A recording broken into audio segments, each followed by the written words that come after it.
Hello and welcome back to English for You. I'm Seb. And I'm Mike. So Mike, what were we talking about yesterday? Animation. Yes, animation. Not just any animation though, it was stop animation, wasn't it? Stop motion animation. Stop motion animation. That's right. Yeah, it's an old form of animation that they've been doing since apparently the 1890s, so more than 100 years ago was the first example. This is not the animation we might think of when they use computers, like they do with a lot of the Pixar movies, like the Toy Story movies and things like that. And it's not the old sort of pen and ink animation like the old Disney cartoons, like you know, Snow White and Cinderella. This is when they take things like models and dolls and puppets and things like that and move them very, very, very slowly, taking a picture each time. And then, when you play that same thing back, it looks like they're moving. It looks like they're moving, so it's called stop. You're stopping the motion, but then by playing it back quickly, it comes to life. Right. And this was very popular in the 1970s and 1980s. We were talking about Wallace and Gromit a bit at the end of the last episode. Shows like that were very, very popular 40 years ago, 30 years ago. But it's really evolved into an art form, and today we're going to talk a little bit more about that art form, so stick around. Reading.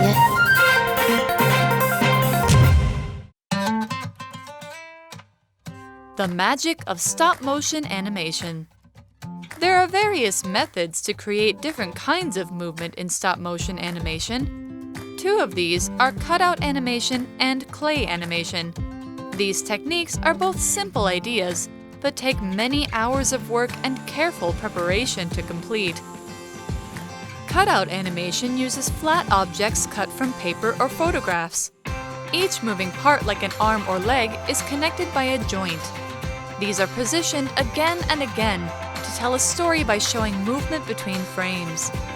In clay animation, or claymation, each object is sculpted from clay and arranged on a set. Like cutout animation, it's photographed once and moved by hand for the next shot. The clay is soft and easy to shape into different poses. These processes are repeated until the desired length of video has been filmed. It takes at least 12 frames for every second of film. At that rate, you'd stop 64,800 times to change what you've been filming to make a 90-minute movie.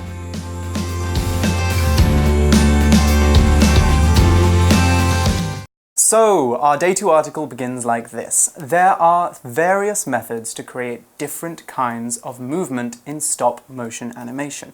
Various, that's our first word of the day already. Now that's an adjective, and we use various to describe a number of different types of things that are related but different.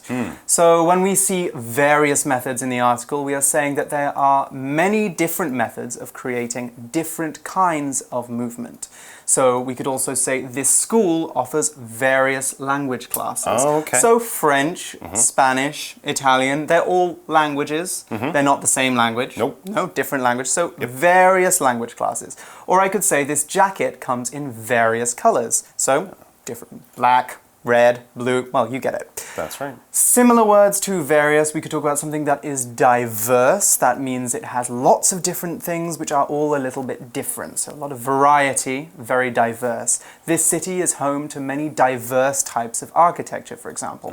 Now, one more sentence. This seafood market sells tuna, salmon, and various other types of fish. So we can imagine there are lots of different kinds of fish at this market. Not just tuna and salmon, but many other choices. All right, so let's look at the different types of animation that might use this stop-motion technique. It says two of these are cutout animation and clay animation. Claymation. Yeah, there you go. They both use stop motion, but of course the material that you're working with, the models or figures or shapes or characters, are made of different things. So let's find out about them and also find out how hard this kind of animation can be. Can be hard. These techniques are both simple ideas, but take many hours of work and careful preparation to complete. I'm not sure if you've seen the sets for some of these stop animation movies.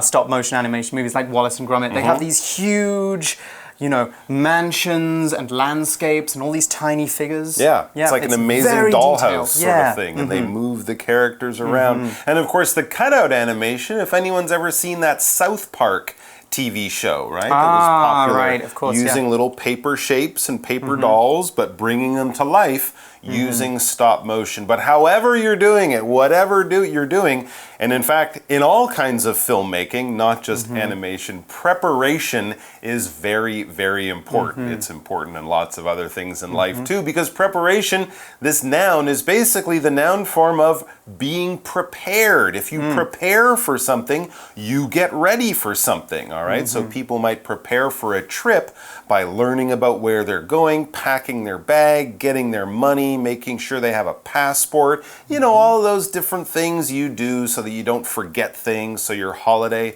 starts off well. So you're preparing, you're getting ready, and those things, that list of things that you want to do before you go to the airport, those will be your preparations, the things that you prepare, the things that you get ready, or the actions you take to get ready for something that's happening in the future.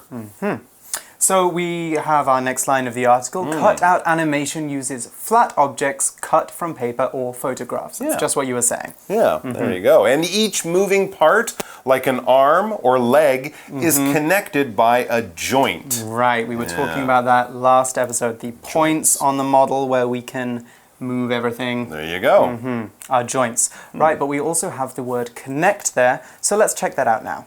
Okay, so we're talking about connecting. Connect, that's a verb. And when we connect two things, we join them together. In the article, the pieces of paper are joined together by a joint, a 关节. Now, however, we can connect lots of different things. We can also connect a speaker to a TV. We can connect to the internet, so connect to the Wi-Fi. Or we can connect two pieces of evidence or connect two stories. That means that we heard two similar stories and maybe there's a relationship, they're related to each other, so we connect that information.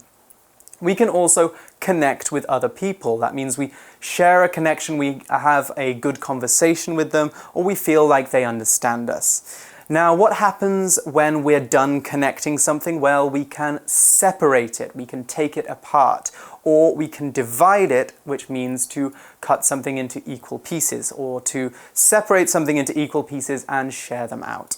Now, our example sentence for connect is, Tony connected the pieces of the jigsaw puzzle together to make a picture.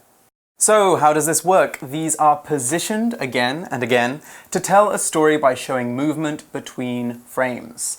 Now, position, that's another verb, and that just means to carefully put something in a particular place or position. And if you're doing that with a person or something like that, we might also use that word we saw earlier, to pose, right? To position something, to pose something, especially when talking about taking a picture of it, is about the same. You're getting it ready so it looks perfect. All right, back to the article. It says in clay animation, yeah, they're using clay, like that stuff you use to make pots in art class, the same stuff. In clay animation or claymation, you see, clay, they put it, clay, that's clever. Each object is sculpted from clay and arranged on a set. So imagine, you know, making a little figure out of clay, like you might have in art class, but instead of just posing it and, or, you know, leaving it that way, you actually move it around, take pictures of it, and then bring it to life using animation. But first, you do need to remember your art classes, because to bring it to life, you need to make it look right, like a person or whatever, and to do that, you need to sculpt it. We could use this term to sculpt. To sculpt, yes. When we sculpt clay, we shape it into a certain way so that it looks like something. So, as you were saying, you know, you're making your pots, you're making your sculptures, that is the noun form of sculpt. We are making shapes out of clay. We could also sculpt things from stone by chipping away at a big stone with a hammer and chisel. Like an old statue. The chisel is this big, isn't it? Yeah. Yep. Chisel, That's right. chisel. Yeah. Difficult English. Yeah, and then you'll make a sculpture or a statue. And then we arrange them, don't we? That's right. You would arrange them the way you want. To arrange something, this can be used in lots of different ways, not just when talking about, our models or filmmaking. But to arrange, this is a verb that basically means to organize things, to lay them out in an organized, set, and regular position or pattern, all right? For example, if you're setting the table before dinner, you have to arrange the plates and cups and knives and forks in a certain way so that it looks right. You don't just throw things on and put the spoons over there and the knives over there. No, you put the plate in the middle with a knife and a fork and a spoon and a glass and things like that. You arrange it so it looks nice. Or if you're a collector and you like to have your little models or figures or whatever, you might arrange them on a shelf in your room so it looks really cool, and you might position them or pose them in a certain way. So you're thinking about it. You've planned it out. You're doing it so it looks nice, so it's organized, so it's better than just throwing it all into a big pile. Obviously, yes. So our next line is, like cutout in animation, it's photographed once and then moved by hand for the next shot. I feel like we've described this a lot now. It's the single frame move, single frame move. You guys are going to be pros at this by the end of this video. In fact, you'll probably be able to do it all by hand. And when something is done by hand, it is done by people rather than done by machines. So the top that I'm wearing now was made by a machine. But if some old lady had sewn it together bit by bit using only her hands, then I could say that it was made by hand, or it was handmade. Now, normally we use by hand after a verb in the past participle. So we could say made, sewn, drawn, written, sculpted. All of those we can use with by hand. There you go. To make it clear that it was people who did this, not machines or a factory or something like that. All right, so let's get back to claymation. It says the clay is soft and easy to shape into different poses. Yeah, if you've ever made anything out of clay, you know that before you, put it in an oven to cook it or leave it to dry, when it's still wet and you can still work with it, it's very soft, so it's very easy to change the position. Yes, these processes are repeated until the desired length of video has been filmed. So these processes, a process is the way by which we do something. It's a very flexible word, and in the article it is being used to talk about the way in which stop motion is made. But we can also use it in other ways too. For example, for Amy, the college application process was slow and painful. So being in college wasn't slow and painful. Going to college wasn't slow and painful. No. But applying for college, writing out her application, sending it out, going to the interviews, getting all nervous and stressed, that was all very slow and painful. The process, her journey to getting into college, was slow and painful. We could also say that becoming president of the United States is a long and lengthy process. Yes. You can't decide today you want to be president and then be president tomorrow. No. There's a few things you have to do. You need to get some money. That's right. Long, lengthy, and expensive. Yes, very expensive, very expensive. You need money. Land of opportunity. Anyway, we can also use process with a lot of different words to talk about specific processes. So for example, a peace process would be the conversations that two countries or two people who are in a fight go through to make peace. The learning process is the journey we have towards learning a certain thing. Or a mental process, we could also say process as well. There's two pronunciations for this word. Is the way we think about something or the way that we fix a certain problem. Now we have an example sentence for process. The process of making this type of cheese takes about 2 months. So we can also actually use it as a noun or a verb. But so it's basically something that takes different steps, different stages. It's not easy. You can't do it right away. Things have to happen in the right order. All right. We also had this word length. So when we talk about the length of something, we're talking about how long it is, basically, right? Yeah. So we can talk about the length of something that you're measuring as a distance, like how far it is from here to that place. That's that distance is a length. If we're talking about how tall you are, in a way, we're talking about the length of your body. That is true. So we can talk about length using centimeters, meters, kilometers. We can also, though, talk about things with length using time, right? How long is the movie? Oh, it's 2 hours and 15 minutes. That's the length of the movie. We're not measuring the movie or the film by laying it out on the ground, but we're talking about something that begins at one point and ends at one point. So we want to know what's the distance, how long in hours, time, in meters, in kilometers, how long it is from the beginning to the end, from the bottom to the top. And a lot of the time we're talking about length, you know, kind of in a sidewaysy way. Sure. Kind of, Yep. right? But if we Yep. were talking about, you know, how tall you were, we could also talk about height, couldn't we? So length going this way, normally going this way, not always. No. I mean, we can talk about the length of your body, Sure. but it does sound like you're lying on the ground. That's right. Yes. Usually it's we're measuring it on a flat thing. So Yes. people, we might say height. Height. But if you're talking about an elephant, the elephant's length would be from the tip of its nose right back to the butt. tip of its tail. There you Yes. go. Or we could talk about the depth of something if we're talking about, you know, the sea or a hole or a cave. That's right. If we're going down, we talk about the depth or we talk about how deep it is. So the Mariana Trench, for example, that's the yes. Mariana Haigo, is 11,000 meters in depth. Or we could say 11,000 meters deep. That's very deep. It is very deep. Yes. So our last example sentence for the episode is, the Mississippi River is 2,300 meters in length, making it the US's longest river. 2,300 kilometers. That's true. It's not 2 kilometers long. 2.3 kilometers long. No. It's kilometers. It's you're quite right, long. Yeah. Are we continuing on? We are Let's continue continuing on. All right. It says it takes at least 12 frames for every second of film. So here we're talking about the length of something, but kind of in time, right? So if we're talking about how to make 1 second of film, we're talking about 12 pictures of one thing, moving it a little bit each time. So you got to move that arm or leg or head or people 12 times. That makes up 1 second, of film. So then you need 60 seconds to make up 1 minute, and then you need 60 minutes to make up 1 hour. So we're talking about thousands of little pictures to make up a movie, which is around an hour and a half or 2 hours long. Yeah, a feature-length film. I'm tired already. I know, it sounds like so there much you go. work. So by showing you that it takes so much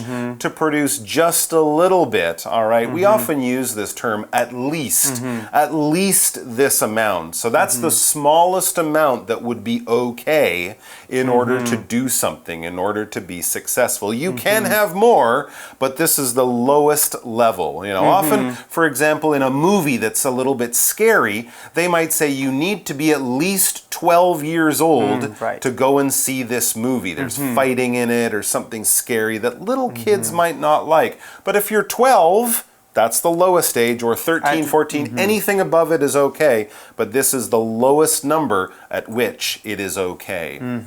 But going back to the stop motion animation, at that rate, so we're not talking about the high definition stop motion. No, this is the It's still a little basic bit stuff. jumpy.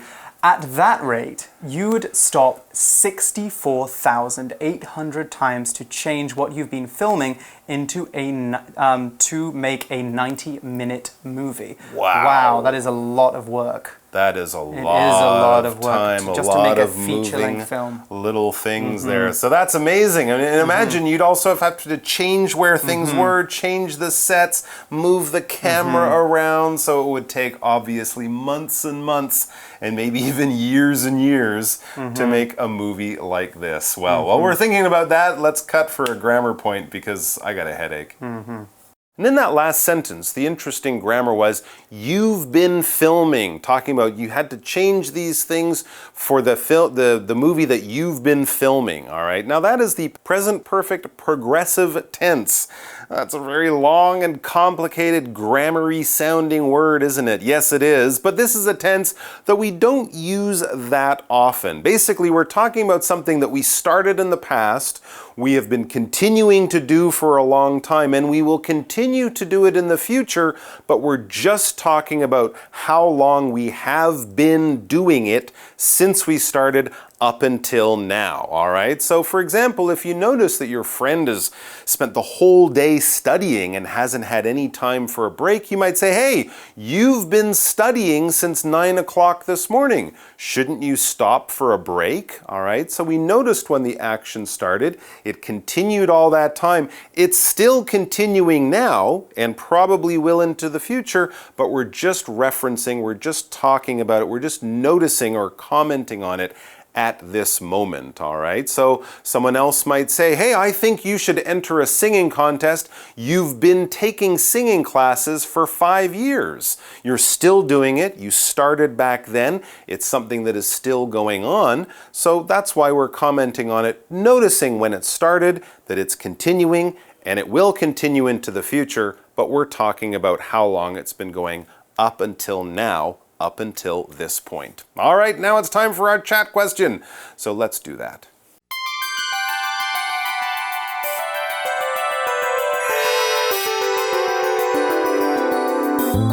For you chat. Okay, so we've got a bit of a creative question for our For You chat today. What story or event would you make a stop-motion film about? Oh my gosh, what a question. That is a very good question. Oh, of course, it would be that time the dinosaur climbed the Taipei 101 building. Big news, big story. I can't forget that day. It was amazing. That didn't happen. No, but it would make a really cool stop-motion film. Okay, I see where you're being creative there. Yeah. Okay, I like that. Yeah. For me, I would go for my favorite TV show, What would that be? Game of Thrones. Stop-motion Game of Thrones. Which is kind of, it started being already, because you know, the beginning, the intro, is that big board and all of the castles are coming up through the ground. That's kind of stop-motion. I really like those kind of like board games, like, you know, Okay. like Risk and things like that, where you're moving everything around a big map. So creating a stop-motion film version of that, I think would great be idea. amazing. Yeah, it would probably take about 10 years to complete though. Many thousands and thousands Many of frames. thousands of hours. But what kind of stop-motion films would you guys like to create? That's right, it's time for you guys to discuss that. But sadly, we've reached the end of our stop-motion movie magic article. It's so sad. Yeah, it is so sad. We'll just have to do the stop-motion wave I goodbye. guess we do. So, There we go. goodbye. The magic of stop-motion animation. There are various methods to create different kinds of movement in stop-motion animation. 2 of these are cutout animation and clay animation. These techniques are both simple ideas, but take many hours of work and careful preparation to complete. Cutout animation uses flat objects cut from paper or photographs. Each moving part, like an arm or leg, is connected by a joint. These are positioned again and again to tell a story by showing movement between frames. In clay animation, or claymation, each object is sculpted from clay and arranged on a set. Like cutout animation, it's photographed once and moved by hand for the next shot. The clay is soft and easy to shape into different poses. These processes are repeated until the desired length of video has been filmed. It takes at least 12 frames for every second of film. At that rate, you'd stop 64,800 times to change what you've been filming to make a 90-minute movie.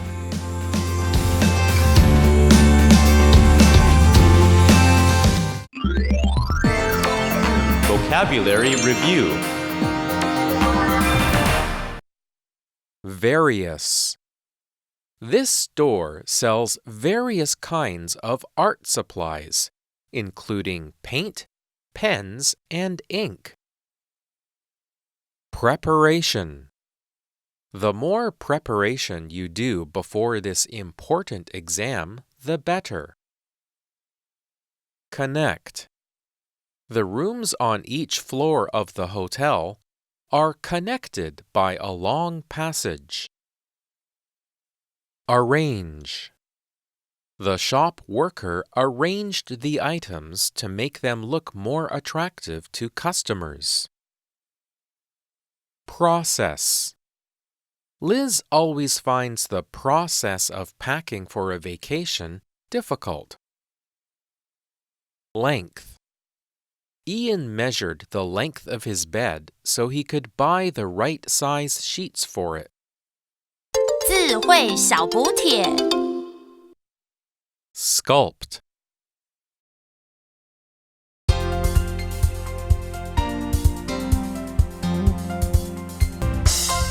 以上节目是由活用空中美语制作，活用空中美语杂志，请洽询全国各大书店。如欲索取试听教材，请来电02-2364-4000 02-2364-4000，或上网查询，网址是 www.english4u.net www.english4u.net